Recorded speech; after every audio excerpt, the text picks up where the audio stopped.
Welcome everyone for our study today, Spiritism Inspiring Lives.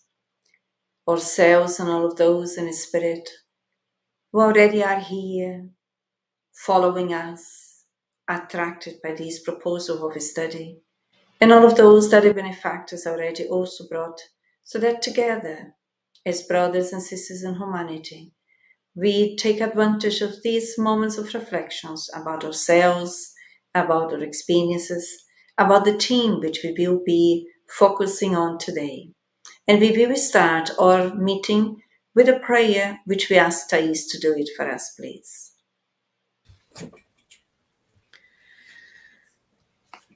Dear God, dear Master Jesus, we thank you for this opportunity to be here once again together, to study, to reflect, to learn, to help each other in this journey of progress, of spiritual progress. And we ask the enlightened spirits that has been here with us, preparing this ambient to receive us, to help us, to inspire us, helping with the understanding, with the reflection of these teachings, with the reflection of our moral values, helping with the understanding and the contribution as well that we give. This way, we ask permission to start this meeting. So be it. So be it. Once more, welcome everyone as we carry on our study on Wednesday, Spiritism Inspiring Lives. And today our theme is Temptations and Self-Control. Surely the 30 minutes ahead is not enough time for us to go about everything on this topic. It's a very, very broad topic, but surely it will help us to at least to think about, to reflect and see how much we can already embrace and engage in changing ourselves, because all of us still are in the learning process. And in order to move forward in our reflections, we have some questions which we would like kindly ask Severina to present the first one. Yes, so first question for today is, why it is important to develop self-control? So, as Evanis said, I think this topic of self-control, there is a lot of things we could talk about it, but I think tonight we're probably going to reflect about just the temptations. When I was reflecting about why is it important that we develop the self-control, I was listening to a talk and they were talking about this study that happened in 1960 by a psychologist that he was experimenting. He was trying to see why self-control was important and what would be the outcome as the children, he was looking in children, what would that result in having self-control or learning self-control since a young age? What would that bring throughout the years? So this study was called the marshmallow experiment. And in summary, what he did was to put a child in a room with a marshmallow in a table, and he would tell the child that he would leave, but the child couldn't eat the marshmallow or should not eat the marshmallow. And if they didn't eat, when he's returned, he would give another marshmallow for the child. And as we can imagine, some children managed to resist and not eat the marshmallow, but other children couldn't resist and end up eating the marshmallow. So he continued this study observing these children for 16 years after that. And in an overall, what he found was that the children that didn't resist to the temptation of eating the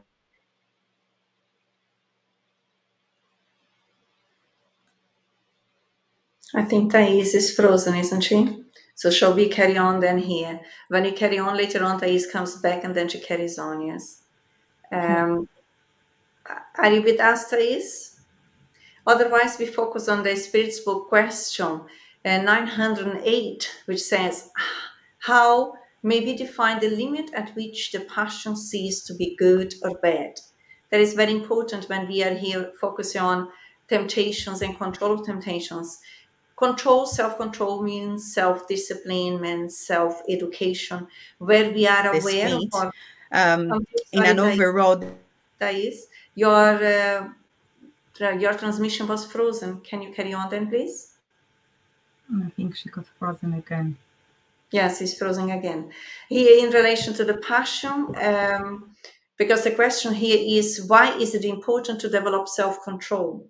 I think it is important for us to be balanced, for us to be centered, for us to be aware who we are, for us to learn to be more, let's say, centered and healthier, I would say, mentally, emotionally, psychologically, in our relations, in the relationship with ourselves and with others. I would say is extremely important in our evolution process and our progress and our spiritual journey where we are here. I don't know if you would like to bring your participation, Severina?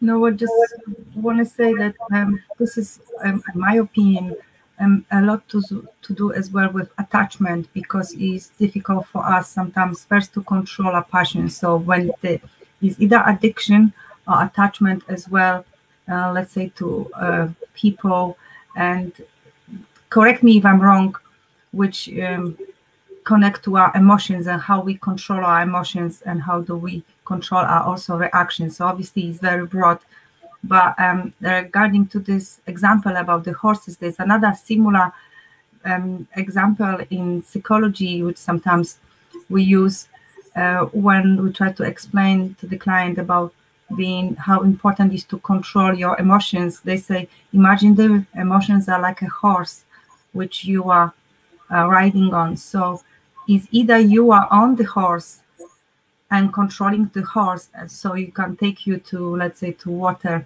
You can take the horse wherever you want the horse to go, or either you let it go of the, how you call it, and then the horse takes you wherever the horse wants, and even you can get run over the cliff. So control is important in many aspects.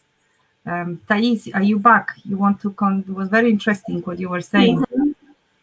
Can you hear us, Thais? Are you on mute now? We cannot hear your voice. Oh, can you hear me? Yes. Yeah. Yes, sorry about that. So yes, sorry. I was saying that on that study that he was doing, he found that the children that couldn't resist the temptation, they shown more aggressiveness as they grow up. They were stubborn. They had quite a bad opinion of themselves as well. And then in comparison with the children that actually could resist the temptation of eating the sweets, they were more, they have more moral skills, moral social skills, sorry, more social competent, and they have a better ability to deal with frustrations as well. So I think and I found it interesting because this is when we exercise the self-control and when we start learning, we can see that on us, that if we do, if we have control of ourselves, when life brings all the tribulations that we know it brings all the time, we have more balance to deal with that. I wouldn't say control, because we're not in control of anything, but we have more ways to deal with that, because we learn to build resilience, persistence, and many other things. And that also took me to think about, and we talk a lot about in our studies in Spiritism, about the emotional intelligence that is so important for us to develop, isn't it? Self-awareness, self-control, empathy, and so on. So that was going to reflect on. Yes, but kind of to my mind, what do I need as a immortal being to develop in order to develop self-control? I would say the first thing I need to always be aware and be willing to develop humbleness, because I will not develop self-control if I don't take the responsibility for my inner experiences. So humbleness helps me to place or to connect more with the self level onwards. And from that dimension, it's much easier to interact with them on shadows, on limitations, and also in the re-education process. I would say humility, responsibility, training the free will. It's not everything what I want is according to my proposal of reincarnation, is according to the universal laws, which I'm now educating myself and all of us. So in that way, I think we are also training free will. We are training the willpower, which is very important to potentialize ourselves. And someone already mentioned the resilience. The resilience is very important so that we flexibilize ourselves more, and that also helps us to overcome our own shadows gradually. Can we move on to the next question, please? Yes. Hold on, I'm on mute. Can you hear me? Yes. So the next question is, could humans always overcome their evil tendencies through their own efforts? So as we are talking about self-control, then I think it was a very interesting questions about the temptations, isn't it? Of course, self-control is not just about temptation, but looking at this aspect, the enlightened spirits teach us about this, say in the spirits book, where they say, yes, and sometimes with very little effort. What they lack is willpower, and how few of us make such an effort. So that for me is always an answer that makes me reflect on my or how when I'm trying to change something, or to develop the self-control and to resist temptations, to resist any other, and so many things as well. I think about this answer when they say that we put very little effort to it.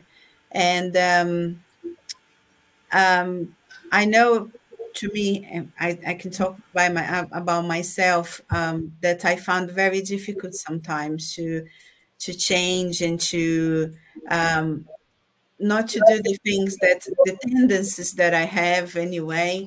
And but then I also think about how much do I really want to change? Am I finding myself comfortable where I am?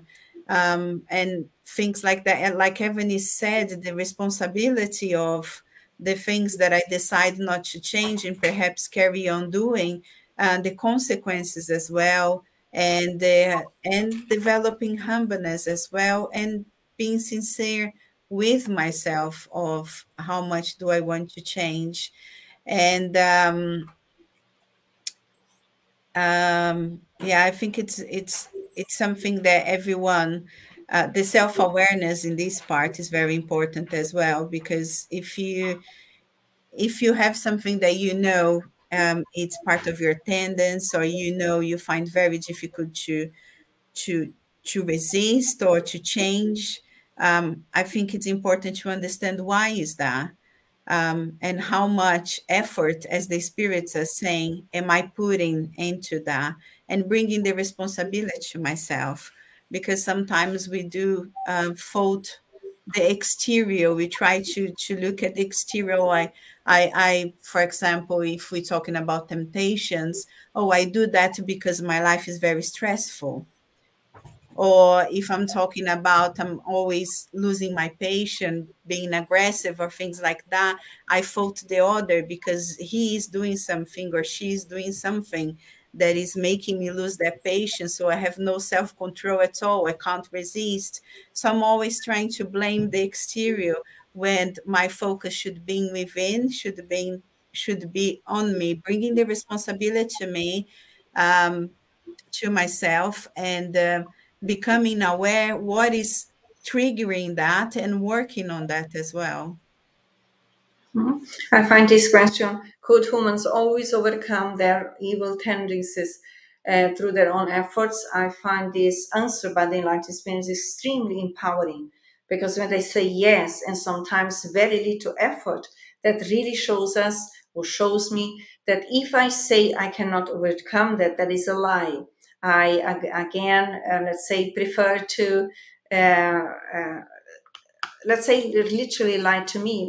As more as I reflect on the question, and especially in the answer, I will also learn gradually to self-convince myself in a way that I now gradually put more effort into, because the effort is something that we all need to train. And again, there is no way that we can train effort without training of review, training our responsibility, training to develop our intellectual intelligence, so that I understand better how the mechanism of evolution works according to the universal laws, that I really motivate myself. As more as I look from the self level onwards, which is the higher self within us, then I feel it is a very great recommendation for self-empowerment, as long as we exercise ourselves with that. Okay. Shall we move on? Or do we have another one? I think so. We lost first Severine. Oh yeah, you got me. Okay. Yeah. So the next question is, how to resist to temptations? How can we develop self-control and the willpower we were talking about? Yeah. So we now come to talk about how to develop the self-control. Evanice already touched on that a little bit, and the willpower as well, isn't it? So I was looking about what the word self-control means and the willpower, and I found that in there was several dictionaries stating a little bit different from each other, but basically it was saying that self-control is the power to stop harmful behavior from manifesting, and to find ways to achieve that. And the willpower is is what makes us to persist in moving forward, and the decision to resist these temptations, isn't it? So we learn with this, with spiritism, with the enlightened spirits, that we have everything that we need for that, and that there is no passion or temptations that is irresistible, as Evanice mentioned before as well. So again, that makes me think, so why then is so difficult for us to resist certain things? And as immortal beings, to me, makes me reflect that I have been doing certain things for so many reincarnations by now, that it becomes automatic. It's easy for me to do that way than perhaps to do the right way, or the way that will help with my progress. But again, as the spirits mentioned, it's not impossible for us to change. It's not impossible for us to better ourselves. And but it will require effort. We will require the will to do it, and will require discipline, humility, as Ivanice said, and we require resilience, perseverance, patience, self-awareness, so many things that we won't be able to develop overnight. But as long as we are working towards and exercising every day, looking for things that will help us to understand and to develop these, for tools, studies like this one, praying, and not just helping the spirit, because the body is also important, helping our bodies, our minding, but focusing within, focusing that we are immortal beings, that life on earth is temporary, this body is temporary, and this reincarnation is temporary, isn't it? And what am I focusing on, and how much effort am I putting to change the things that I know I need to change. Mm-hmm. Would you like to add, Severina? Just wanted to add and that it's also important to believe in yourself that this changes and you overcoming, any one of us overcoming our passions or addictions are possible. I'm working a lot with people who are addicted to drugs and alcohol, and they were all wanted to stop. They all say they have this power inside them, but they can't reach it. Often it's because the lack of the belief in themselves. And so I just wanted to stress that even if we make the same mistake over again, it's important to, that's the willpower, I think, the persistence. Then no matter how many mistakes we made, how many times we fall down, we can keep coming up and keep going and trying over again. And one day will be just easier than the other. If you take the question that we just saw previously in the Spirit's book, that we do very little effort, then again, for me, how to resist the temptation, it is focusing on the ideas. Everything starts in our mental state, our belief systems. We need to be aware of what we think. Everything, all temptation, all habits or conditions, they start in the way that we think about A, B, or C, whatever it is. And when we learn with the light of the spirits that we do very little effort with ourselves, then as I mentioned, that should be read between lines. That is an invitation, how much power we bring within, that we are lazy, we are not practicing, we are not exercising. As long as we choose to do it, we can do it because we have it already. We just need to stimulate it. But it's pretty much to learn to observe what we are thinking and re-educate ourselves freely, spontaneously towards overcoming the temptations. We bring that possibility. So in that way, I think we are also empowering ourselves. And always, when I say changing and actualizing our belief systems, that needs to be under the natural laws, so that we, whatever change, we change it for the universal laws, which we are equal in every phase in our existence. So once we regulate our belief systems accordingly, these belief systems just need to be reinforced and not actualized again. And in that way, should we move on to the last one then, please? Okay, so the last question is, but the flesh is weak. So what do we learn in Spiritism about this? So I think everyone heard, or everyone already said that once, that, but the flesh is weak, isn't it? And even it's so common that even there's a chapter on the heaven and hell by Allan Kardec that is called "The Flesh is Weak." So the spirits tell us in the book that there are certain deprived inclinations that are obviously inherent to the spirit. So we talked before about the many times that we incarnated and we keep doing the same thing, all these tendencies and the choices that we make and where we find ourselves comfortable, even though it's not right to do it or is not helping with our progress. And then it carries on talking about that is because they are more related to the moral than to the physical.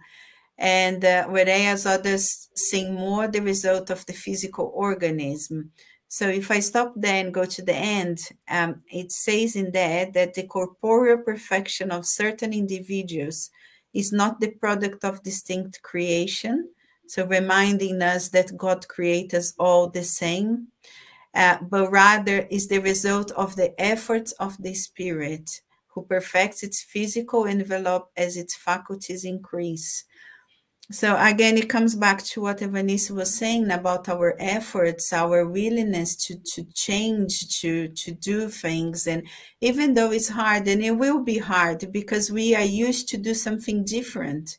So until we can learn to new habits, until we can learn to actually develop our virtues and exercising every day, it becomes easier and easier.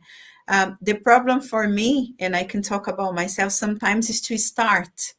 But I think once you start and you persevere and you exercise that every day, and with persevering, it becomes easier and easier. And that takes me back when the Spirit says that it is possible. It just needs our effort and our willpower, isn't it? Yes, the willingness to change is fundamental. It is difficult, it's challenging for all of us. Even the Spirit Emmanuel teaches us. I can't remember the book where he refers to it and explaining. Changing our belief systems is not something magical, easy. It requires, as I mentioned previously, a lot of efforts. But the efforts, the exercise of our efforts and the willingness that sincerely we want to overcome any temptation, we are empowering ourselves from the self level onwards or from the higher self level onwards. So we are empowering ourselves from within. I choose to overcome this or that temptation or this and that negative habit or condition, as we would say, because temptations are habits that we conditioned ourselves with, usually quite unconsciously and sometimes even consciously. We know already that it's not correct, that it's not healthy, it is destructive, especially when we start to analyze ourselves as immortal beings, that we are not a physical body. We are three-dimensional beings, the spirits, the spiritual body, and the physical body. But everything that presents on the physical body is a reflection of the perispirit, which is the spiritual body. And everything is guided through the mind, which is the spirit. So once we see ourselves and we inherit ourselves from ourselves, then we also may motivate ourselves in this short time of one existence to invest in restructuring our habits or tendencies, but now developing tendencies and habits that will be good for us in this existence, in the future existences. And in that way, we are really promoting our internal autonomy. But I personally believe that helps a lot when we bring the focus back to us and perceive ourselves as immortal beings and not only biological beings.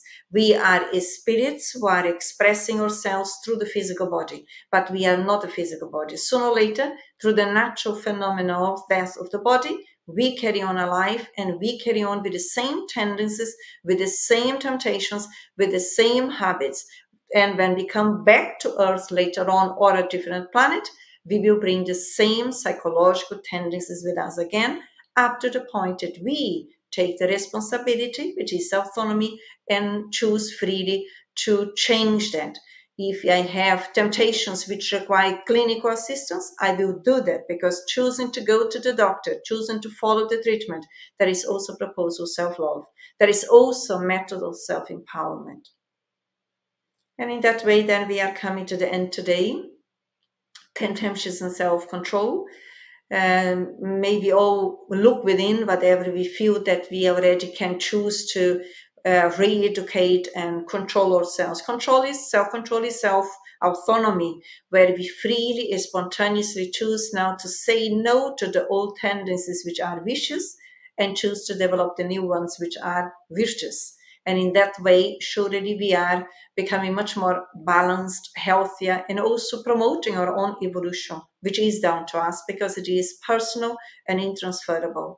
And in that way, we are coming to the end, and let's close our meeting tonight with a prayer, with our hearts full of joy for these enlightenment moments that we have been presented ourselves and all of those in spirit. May we all give thanks and be grateful for these reflections, helping us to address ourselves, either us who are in the physical body or those who are without it. All of us can choose in any moment to renew ourselves, to transform ourselves. Tendencies are habits, and habits are conditionings, which we repeat experiences.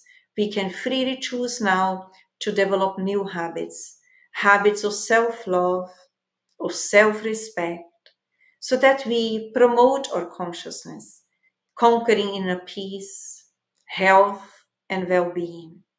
Our gratitude for the enlightened spirits who have been with us, guiding our reflections, inspiring us, and preparing this ambient before even we arrived today, blessing every and each one of us. our gratitude towards the Spiritism in our existences, enlightening in our minds and hearts, presenting the reality of our existences, that we are immortal. Life goes beyond matter, beyond physicality, beyond earth. And that is quite consoling, quite hopeful. Therefore, let's feel motivated so that we can move forward freely, spontaneously, making wiser choices day by day, always bearing in mind we are spirits, loving beings in essence, loved by God, the loving Father of everyone, loved by the enlightened spirits wherever we are and with who we are. Let's do our part together with our dear friends who are always with us, as we are never alone.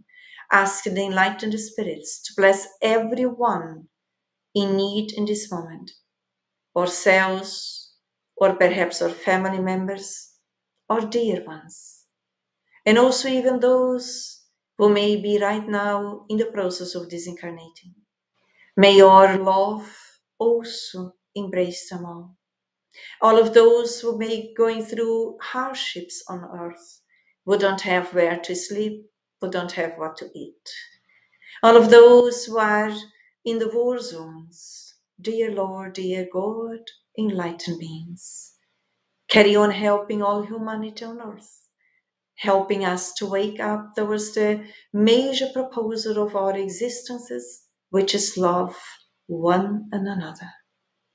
May the love from God involve us all, embrace us all, and fortified, may we choose to carry on in the pathway of light, love, and peace, today and always. So be it. Thank you for everyone who was here and all of those who want to be with us later on, 8 p.m. today in our study in Portuguese. Feel welcome. Otherwise, we will be together once more next Wednesday at 7 p.m. Wishing you well and much peace to all. Bye-bye.